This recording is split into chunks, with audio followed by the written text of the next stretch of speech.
학폭 하나 생기면 학교 자체가 완전 운영이 안 될 정도로 다들 막 그렇거든요.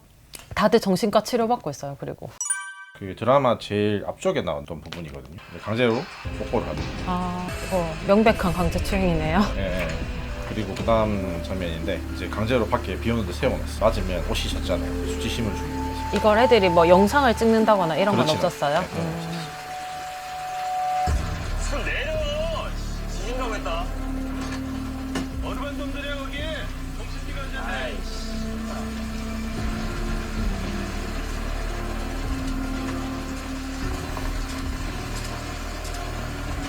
딸기 우유 많이 마시냐? 그만 마셔도 되겠다. 야, 내 말 맞지? 운동 가슴 존나 크지?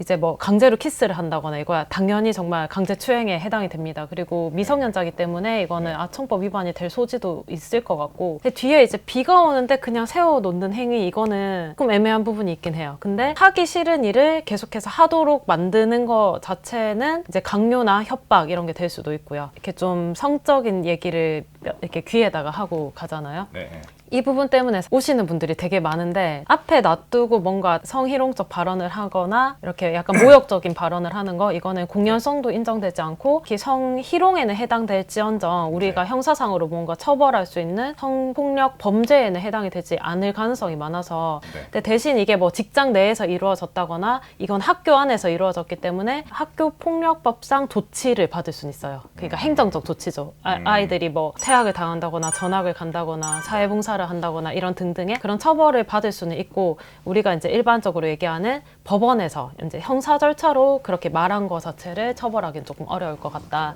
되게 웃긴 게, 눈앞에 있는 사람한테 성희롱적 발언을 하면 형사상 처벌이 안 돼요. 근데 전화로 하면 성폭법상 처벌이 돼요. 공연성이 없어서. 통신 매체를 매개해서 네. 음란한 부호나 뭐 음성을 전달하면 처벌하는 규정이 있거든요. 근데 눈앞에 있을 때 하는 거는 어떤 매체를 이용한 건 아니잖아요. 네네. 이제 신체 접촉이나 이런 게 있었던 건 아니라서 처벌을 못 해요. 근데 전화로 하면 처벌이 가능해요. 그래서 녹취에서 이제 전화로 했다라고 하면 다 처벌 가능한데, 바로 앞에 두고 하면 잘 안 되는 거죠. 예. 그 드라마상에서는 처벌을 안 받는 걸로 나오거든요. 네? 신고를 했는데도 불구하고. 그거는 약간 오류가 좀 있는 부분이네요. 그죠? 그렇죠. 이거는 고소하면 무조건 처벌을 받고, 얘들 고등학생이잖아요. 네. 촉법소년도 아니고 일반 형사 미성년자는 만 14세기 때문에 네. 형사법원으로도 갈 수 있는 정도의 이제 과중한 범죄로 보이고, 형사 미성년자가 했다 하더라도 10살이 넘었으면 이 정도면 뭐 당연히 보호처분이라도 받는 정도의 재판까지 갈 것 같거든요. 처벌을 안 받는 거는 이 상황에서 말이 안 되죠. 네네.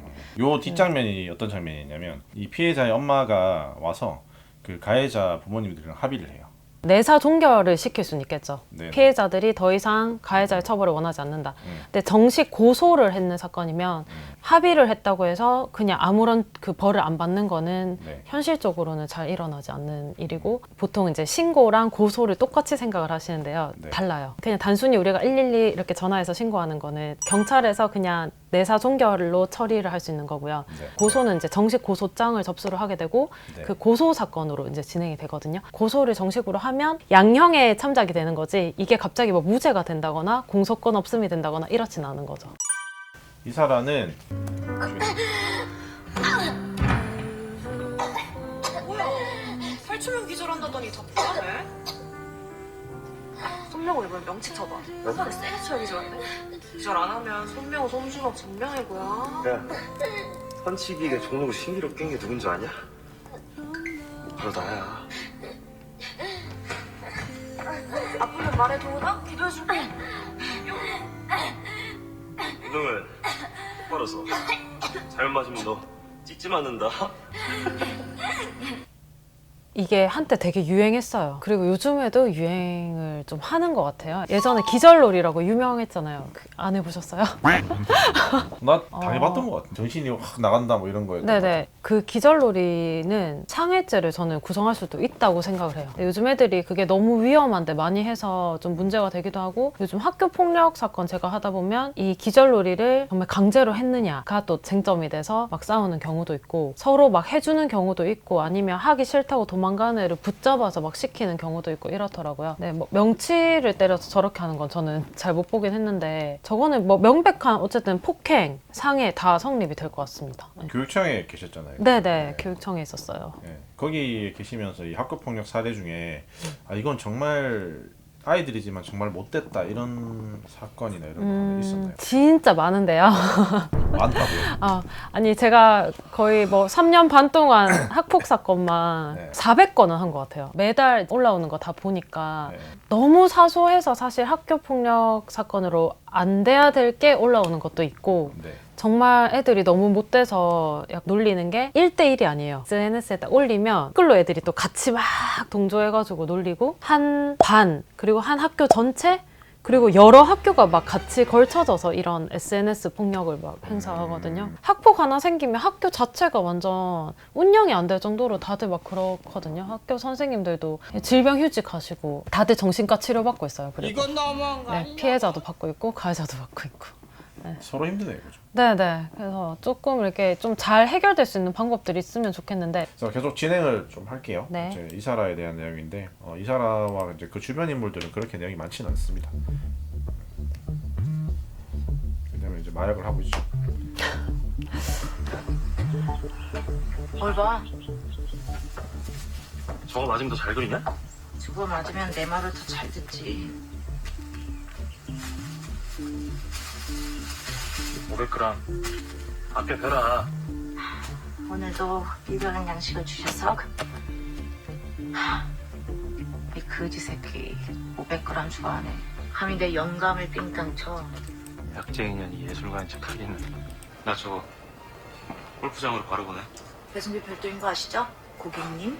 있는 것들을 더 한다니까. 세금만 떼고 그대로 다시 돌려드리는 건데? 쟤는 기부야 거의. 근로소득세 내는 넌 모르는 이 종합소득세 내는 세계가 있단다. 혜정아. 마약류 관리에 관한 뭐 법률에서 본인이 뭔가 뭐 관리자이지 않는 이상은 다 불법이고요. 엄청난 양을 지금 또 공급받고 하고 있고 본인도 투약하고 뭐 다 하고 있어서 저거는 뭐 명백한 마약만 해도 이미 끝이에요. 진짜 많거든요, 마약 범죄. 네, 저희 요즘 국산 사건의 거의 반 정도가 마약 범죄일 정도로 마약 범죄가 너무 흔해졌고 사회적으로도 되게 심각한 상황이고. 혹시 처벌 같은 것도 좀 높아졌나요? 네, 구속되는 사람 되게 많아요. 갈수록 진짜 마약 종류도 다양해지고 하는 사람도 자꾸 많아지고 연령도 어려지고 위험한 세상이 왔구나 라는 생각이 듭니다.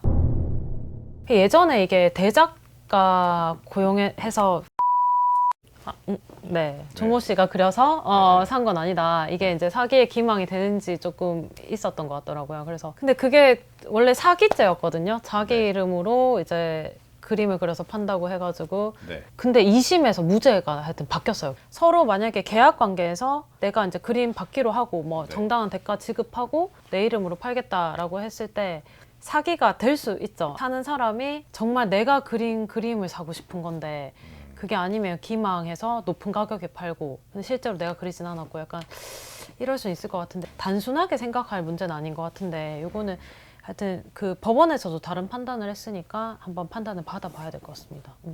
전재준에 대한 내용은 좀 약간 가벼운 내용이거든요. 소송 뭐 그런 거는 걸어봐야 되는 거 아니야. 소송 자체가 성립이 안 된다고. 부모가 아닌 제 3자는 내가 왜 삼자냐고 내가 아빠인데. 씨. 좀 놀랐던 게 여기서 보면 되게 좀 악한 역할로 나오거든요. 자기 애는 또 피가 당기나 보네요. 근데 이게 조금 애매한 게 실제로 아이는 이제 혼인 중에 출생을 했으면 우선은 친자로 추정이 되기 때문에 현재 그 혼인 중에 있는 사람이 당연히 친생자로 추정이 될 뿐만 아니라 친권 양육권을 다 가지고 있죠. 단순히 친생자 만약 관계가 확인이 됐다고 해서 그 친권 양육권을 다 뺏어올 수 있느냐 이거는 또 다른 문제라서 지금 제일 베스트는 이거예요. 그러니까 박연진하고 박연진 남편이 나 얘가 내 애가 아닌 것 같아 해서 친생 부인의 소를 제기를 하면 돼요. 그러면 친생자가 아닌 걸로 나오잖아요. 이혼하고 친생 확인을 해서 이제 데리고 가고 혼인 관계를 하든지 뭘 하든지 그거는 뭐 알아서 하는 거고. 그러면 혜정이한테 한번 넘어가 볼게요. 힘 빼세요.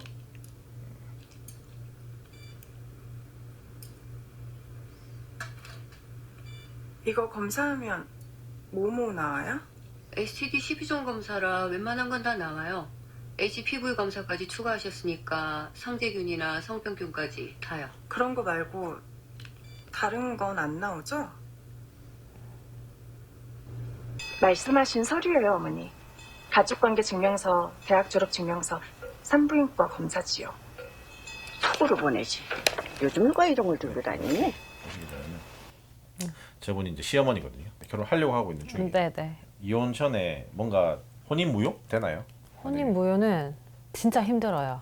제가 혼인 무효 소송에서 한번 이긴 적이 있긴 했어요. 그거는 혼인 신고 자체를 한 명이 가서 했거든요. 그래서 그거를 입증한다고 되게 힘들었는데 밝혀내서 이제 혼인이 무효가 되긴 했는데 그런 경우가 아닌 이상은 당사자 간에 혼인의 의사가 있고 서로 같이 결혼하기로 해서 같이 혼인 신고를 하면 무효가 되진 않죠. 뭐 예전에 그 정도 속였다고 혼인의 무효가 될 것 같진 않네요. 이런 걸 잘못이라고 하는 거야. 스튜어디스 혜정아. 다 알면서 하는 거, 다치라고 하는 거. 네가 매일매일 나한테 한 거. 그래서 지금 무릎 꿇고 있잖아. 그래, 미안해. 정말 미안해. 내가 정말 죽을 죄를 졌어. 근데 동훈아, 정말 딱 한 번만 용서해줄 순 없을까? 제발 우리 시엄마한테 얘기하지 말아주고. 아니, 제발 연락 끊어줘, 제발. 진짜 딱 결혼까지만. 그래서 나 지금 일단 첫 번째로 혜정이가 결혼 못하면 나 그 자기 과거에 대해서 이제 시어머니랑 남편이 될 사람한테 거짓말을 많이 했거든요. 이거는 지금 뭐 무효 취소 사유로 사실 저는 보이진 않거든요. 근데 지금 만약 결혼을 하려고 했는데 이제 동훈이가 시어머니한테 얘가 원래 나쁜 애다 뭐 이렇게 얘기를 해가지고 결혼이 깨졌다. 어떻게 할 것 같아요? 당사자라면? 억울할 것 같은데? 손해배상 해야 되는 거 아니에요? 얘 때문에 깨졌다라고 하면서 손해배상을 요구를 할 수도 있을 것 같고 또는 나에 대한 명예훼손을 했다라고 해서 고소를 할 수도 있을 것 같긴 한데 그냥 그 시어머니 될 사람한테 얘기한 것 자체가 또 바로 공연성이 있다고 사실 보이진 않아서 명예훼손죄도 성립이 안 될 가능성도 높고 뭐 아무리 과거를 알게 되면 또 사랑하는 사람하고 결혼하지 않겠어요? 그러면은 이거는 뭐냐면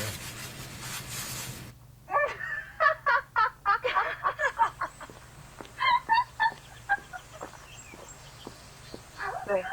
뭔데? 웃었니? 남친이 갤러리 같아가 내 생각이 났대. 혜정아, 연기 정말 잘하죠. 이사라가 네 남친이야? 너 진짜 그동안 손님을 입은 거야? 내가 그랬잖아. 네 옷 맡기면 그거 다 입고 올 거라고. 그래도 안목은 있어. 그 많은 옷 중에 딱 네 옷 고른 거 보면. 탁을 맡긴 거고 맞아요. 수리를 맡긴 거고 뭐 맞아요. 예를 들면 그런데 그 틈을 이용해서 이용을 한다? 절도까지는 아닌 것 같은데? 네, 절도라고 하긴 좀 애매하고요. 아니에요. 우리 피디님이 여기 있는 다른 물건을 쓰면 이제 갖고 가면 그런 거고 재산의 감소가 일어났으면 가능할 것 같기도 해요. 그 혜정이라는 친구가 몸매가 좀 좋아서 네네. 옷이 좀 늘어나긴 했거든요. 그건 재산 감소인가요? 약간 그런 느낌이긴 합니다. 가치가 좀 줄긴 줄었죠, 네, 맞죠? 네, 좀 애매하네요. 뒤에 이제 나오는 내용이긴 한데 이제 문동원이 아니었으면 너였을 거야라고 얘기를 하거든요. 좀 불쌍하네요. 그러니까 요 안에서도 가해자들 중에서 조금 서열이 낮은, 제일 낮은. 그런 거네요. 보면은 이것도 마찬가지거든요. 너 혹시 살 빠졌니? 네, 조금. 내가 나랑 몸무게 맞추라고 했지. 핏이 달랐잖아. 너 이런 복과 없어. 죄송합니다. 아, 그거 환불하고 다음 거. 네, 선배님. 다음 비행 때까지 몸무게 완성복귀 시켜. 근로기준법 개정되면서 직장 내 괴롭힘 금지 조항이 근로기준법에 들어왔어요. 그래서 또 뭐 공무원 사회에서는 이게 왜 우리한테는 해당이 되니 안 되니 해서 직장 내 갑질 관련돼서 모든 공무원 이하 뭐 공공기관 다 적용되는 걸로 또 그렇게 또 매뉴얼이 내려오기도 했고요. 하여튼 요즘 이제 직장 내 갑질이 되게 문제가 많이 되고 있는데 제가 보기에 이 혜정이가 지금 후배한테 하는 이거는 너무 명백한 직장 내 갑질이고요. 본인이 하지 않아도 되는 일을 억지로 하고 있는 거잖아요. 이 직장 내 갑질 관련된 모든 그 매뉴얼이 회사마다 다 마련되도록 돼 있어요. 아마 이 회사에도 이제 그 매뉴얼에 따라서 이 직원이 언제든지 문제를 제기할 수 있는 상황인 것 같고, 저 정도 하는 거는 형사 고소해도 될 것 같아요. 만약에 뭐 위협을 한다거나 협박이 될 수도 있고. 저도 이제 이거 직장 내 갑질 관련돼서 여러 군데 이제 위원회에 자꾸 가게 되는데, 피해자 얘기랑 또 가해자 얘기가 너무 다른 경우들이 있고, 또 저는 위원들 중에서도 약간 이제 얘기를 하다 보면 되게 정도는 뭐 반반으로 나뉘어요. 되게 이게 가보면 항상 논란이 돼요. 이 위원들끼리도 갑론을박이 좀 심해요. 질문 하나만 드리고 이제 마칠 건데요. 죄송합니다, 사장. 이곳에서 지내면서 제가 얼마나 큰 잘못을 저질렀는지 알게 됐습니다. 살인범입니다. 100번, 네. 1000번 사죄해도 제 죄가 사라지지 않는다는 것 압니다. 돌이킬 수 없다는 것도 압니다. 나 몰랐어. 예, 지금껏 너 같은 살인마 새끼가 내 아들에게 편지를 보내고 있었단 걸 난 몰랐다고. 예, 정신적으로 불안했던 제가 사회적 압박을 견디지 못해 실수를 저질렀습니다. 개소리 하지 마. 수십 통 다 같은 내용이야. 예, 제가 웃음 참는 거예요. 제가 글재주가 없어서요. 그리고 안 다쳐? 나 여기서 나가려고 그러는 거 아니에요. 여기 편하고 좋아요. 저 빨간색 새끼 꼬박 사형이죠. 밥 주고요. 운동도 시켜주고 네. 치료도 해주고요. 그럼 대체 편지는 왜 보내는 거야? 심심해서.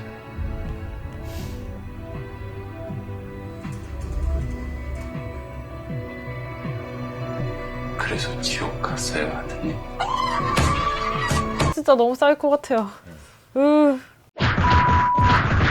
저렇게 근데 개인한테 계속적으로 살인범이 편지를 쓰는 것 자체는 또 다른 형사상 범죄를 구성할 수도 있을 것 같긴 해요. 협박이나 위협으로 느낄 수도 있고, 편지나 유선 연락도 못하게 하는 그런 절차들이 있거든요. 명시적으로 그거를 이제 교도소에 보내서 이거 편 못 보내도록 판결 받았으니까 이거는 보내지 마라 라고 할 수도 있겠죠.